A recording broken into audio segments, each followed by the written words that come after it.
એક જ પરિવારના 5 સભ્યોના મોતના સમાચાર સાંભળતા સમગ્ર વિસ્તારમાં શોકની લાગણી છવાઈ।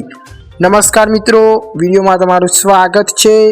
હાલ રાજસ્થાનથી એક દુઃખદ ઘટના સામે આવી છે। દોસ્તો, જરૂરિયાત કરતાં વધારે દેવું કરવાથી લોકો આત્મહત્યા કરવાના તરફ દોરાતા હોય છે, ત્યારે રાજસ્થાનના બિકાનેર શહેરમાંથી એક એવી જ ઘટના સામે આવી છે। એક જ પરિવારના 5 સભ્યોની આત્મહત્યા કરવાના સમાચાર સામે આવતા તે વિસ્તારમાં રહેતા લોકોમાં ભારે ખળભળાટ મચી ગયો હતો અને તે પોલીસને જાણ કરવામાં આવી હતી। દોસ્તો, બિકાનેર શહેરના મુક્તા પ્રસાદ વિસ્તારમાં રહેતા એક પરિવારે દેવાથી કંટાળીને 3 બાળકો સહિત માતા પિતાએ આત્મહત્યા કરવાના પગલાં લીધા હતા। મળતી માહિતી મુજબ હનુમાન સોની 8 વર્ષથી ભાડાના મકાનમાં રહીને પોતાનું ગુજરાન ચલાવતો હતો અને વધારે પડતી લોનના બોજારૂપથી તેનો પોતાનો પરિવાર આખો ચિંતામાં રહેતો હતો અને આથી પોતાની જિંદગી તેમણે ટૂંકાવી હતી।